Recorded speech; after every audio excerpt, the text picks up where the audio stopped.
एक दिन विक्रमादित्य नदी के तट पर बने हुए अपने महल से प्राकृतिक सौंदर्य को निहार रहे थे। बरसात का महीना था, इसलिए नदी भी उफान रही थी और अत्यंत तेजी से बह रही थी। इतने में उनकी नजर एक पुरुष, एक स्त्री और एक बच्चे पर पड़ी। उनके वस्त्र तार तार थे और चेहरे पीले। राजा देखते ही समझ गए कि ये बहुत ही निर्धन है। सहसा वे तीनों नदी में छलांग लगा गए। अगले ही पल उनके प्राणों की रक्षा के लिए राजा चिल्लाने लगे। राजा विक्रमादित्य ने बिना एक पल गवाए नदी में उनकी रक्षा के लिए छलांग लगा दी। उनको अकेले उन तीनों को बचा पाना संभव नहीं था, इसलिए उन्होंने दोनों बेतालों का स्मरण किया। दोनों बेतालों ने स्त्री और बच्चे को तथा राजा विक्रमादित्य ने उस पुरुष को डूबने से बचा लिया। तट पर पहुंचकर उन्होंने जानना चाहा कि वे आत्महत्या क्यों कर रहे थे।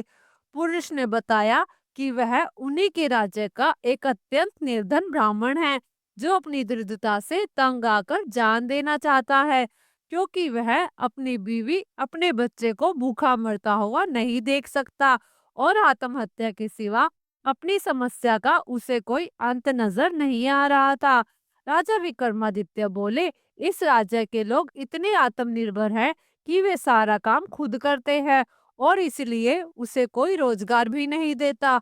राजा विक्रमादित्य ने उस ब्राह्मण से कहा कि वह उनकी अतिथिशाला में जब तक चाहे अपने परिवार के साथ रह सकता है तथा उनकी हर जरूरत पूरी की जाएगी।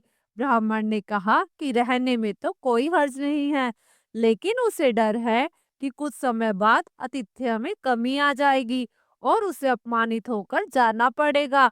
राजा विक्रमादित्य ने उसे विश्वास दिलाया कि ऐसी कोई बात नहीं होगी। उन्हें भगवान समझकर उनके साथ हमेशा अच्छा बर्ताव किया जाएगा। राजा विक्रमादित्य के इस तरह विश्वास दिलाने पर ब्राह्मण परिवार सहित अतिथिशाला में जाकर रहने लगा। उसकी देखरेख के लिए नौकर चाकर नियुक्त कर दिए गए। वे मौज से रहते, अपनी मर्जी से खाते पीते और आरामदेह पलंग पर सोते। किसी चीज की उन्हें कोई कमी नहीं थी, लेकिन वे साफ सफाई बिल्कुल भी नहीं रखते थे। जो कपड़े पहनते थे उन्हें कई दिनों तक बदलते नहीं थे। जहाँ सोते थे वहीं थूकते थे और मलमूत्र का त्याग भी करते थे। चारों तरफ गंदगी ही गंदगी फैल गई थी। दुर्गंध के मारे उनका स्थान एक पल भी ठहरने लायक नहीं रहा था। नौकर चाकर कुछ दिनों तक तो धीरज से सब कुछ सहते रहे, लेकिन कब तक ऐसा चलता। अब राजा के कोप का भी उन्हें कोई परवाह नहीं था और सभी नौकर उठ भाग खड़े हुए। राजा ने कई अन्य नौकर भेजे, पर सबके सब एक जैसे ही निकले। सबके लिए यह काम असंभव साबित हुआ। तब राजा विक्रमादित्य ने खुद ही उनकी सेवा करने का बीड़ा उठाया। उठते बैठते सोते जागते वे ब्राह्मण परिवार की हर इच्छा पूरी करते। दुर्गंध के मारे उनका माथा फट जाता, लेकिन फिर भी कभी भी वो एक अपशब्द का व्यवहार नहीं करते थे। उनके कहने पर राजा विक्रमादित्य उनके पांव भी दबाते थे। ब्राह्मण परिवार ने हर संभव प्रयत्न किया कि राजा विक्रमादित्य उनके आतिथ्य से तंग आकर अतिथि सत्कार भूल जाए और अभद्रता से पेश आए, मगर उनकी कोशिश असफल रही। बड़े ही सब्र से राजा विक्रमादित्य उनकी सेवा में लगे रहे, कभी उन्हें शिकायत का कोई मौका नहीं दिया। ब्राह्मण ने राजा के वचन का फायदा उठाते हुए एक दिन उनसे कहा कि मेरे शरीर पर लगा हुआ मल साफ करके मुझे अच्छी तरह से स्नान करा दो और मुझे साफ वस्त्र पहना दो। राजा विक्रमादित्य खुशी खुशी तुरंत उनकी आज्ञा मानकर अपने हाथों से उनकी विष्ठा साफ करने को बढ़े। अचानक चमत्कार हुआ। ब्राह्मण के सारे गंदे वस्त्र गायब हो गए। उनके शरीर पर देवताओं द्वारा पहनाए गए वस्त्र आ गए। उनका मुखमंडल तेजी से प्रदीप्त हो उठा। उनका मुखमंडल तेजी से प्रदीप्त हो उठा। सारे शरीर से सुगंध निकलने लगी। राजा विक्रमादित्य आश्चर्यचकित थे। तभी वह ब्राह्मण बोला कि मैं वरुण देव हूँ। उनकी परीक्षा के लिए यह रूप धारण धरा था। वरुण देव बोले, राजा, मैंने तुम्हारे अतिथि सत्कार की प्रशंसा सुनकर वह सपरिवार यहाँ आया था। मैंने जैसा सुना था वैसा ही पाया, इसलिए राजा विक्रमादित्य को उन्होंने वरदान दिया कि उनके राज्य में कभी अनावृष्टि नहीं होगी तथा वहां की जमीन से 3 फसलें निकलेंगी। राजा ने हाथ जोड़कर वरुण देव को नमस्कार किया और इसके बाद वरुण देव परिवार के साथ वहां से चले गए। एक दिन राजा विक्रमादित्य रात्रि में अपने शयन कक्ष में सो रहे थे। अचानक उनकी नींद करुण क्रंदन सुनकर टूट गई।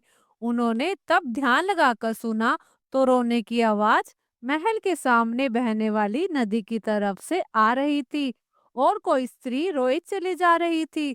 सहसा राजा विक्रमादित्य की समझ में नहीं आया कि कौन सा दुख उनके राज्य में किसी स्त्री को इतनी रात भी गए बिलक बिलक कर रोने के लिए विवश कर रहा है।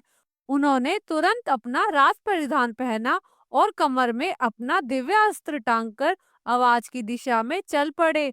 शिप्रा नदी के तट पर आकर उन्हें पता चला कि वह आवाज नदी के दूसरे किनारे बसे घने जंगल से आ रही है। उन्होंने तुरंत निर्णय लेते हुए नदी में छलांग लगा दी तथा तैरकर दूसरे किनारे पहुंच गए।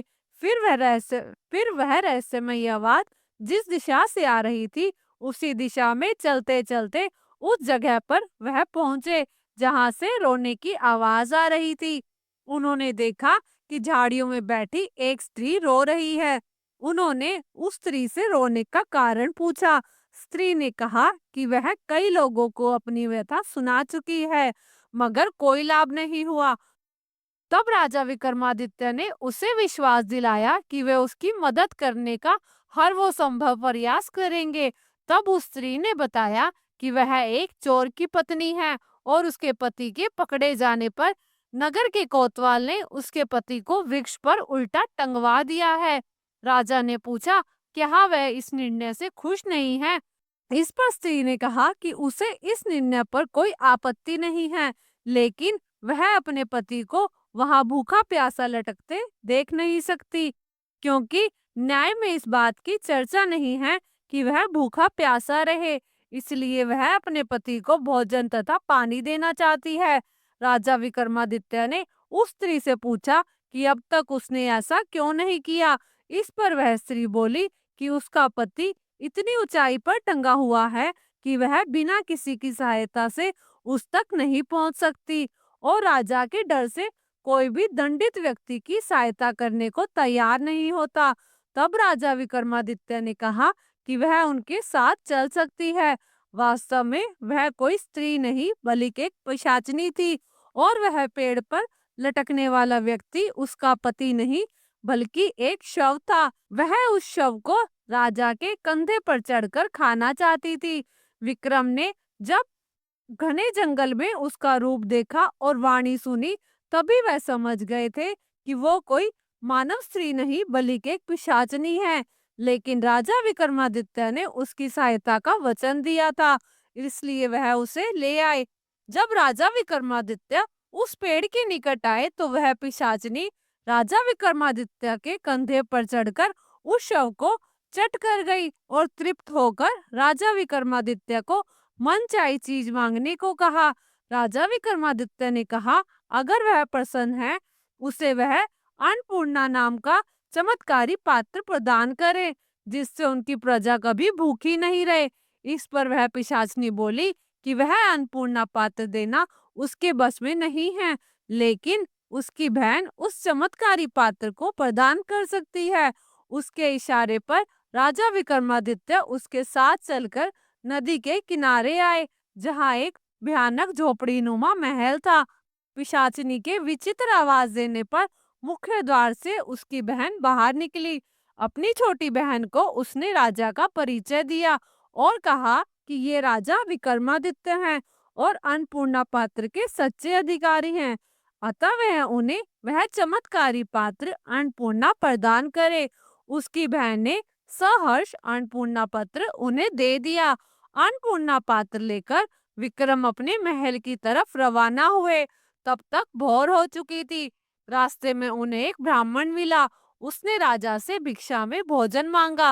राजा विक्रमादित्य ने अन्नपूर्णा पात्र से कहा कि ब्राह्मण को पेट भर भोजन कराए। फिर तो चमत्कारी तरीके से तरह तरह के व्यंजन ब्राह्मण के सामने आ गए। जब ब्राह्मण ने पेट भर खाना खा लिया तो राजा ने उसे दक्षिणा देना चाहा। ब्राह्मण अपनी आंखों से अन्नपूर्णा पात्र का चमत्कार देख चुका था, इसलिए उसने कहा, महाराज, अगर आप दक्षिणा ही देना चाहते हैं तो मुझे दक्षिणा स्वरूप यह पात्र दे दे, ताकि मुझे किसी के सामने भोजन के लिए हाथ नहीं फैलाना पड़े। राजा विक्रमादित्य ने बेझिझक उसी क्षण उसे वह पात्र दे दिया। ब्राह्मण राजा को आशीर्वाद देकर चला गया और वे अपने महल लौट आए। यह कहानी सुनकर पुतली बोली, राजा भोज ऐसे थे हमारे महाराज विक्रमादित्य। अगर तुम में भी ऐसी योग्यता है तो तुम इस सिंहासन पर बैठने के हकदार हो, अन्यथा नहीं। यह कहकर पुतली अदृश्य हो गई और इस प्रकार आज भी सिंहासन पर बैठने का शुभ मुहूर्त निकल गया और राजा भोज वापस अपने महल में लौट आए।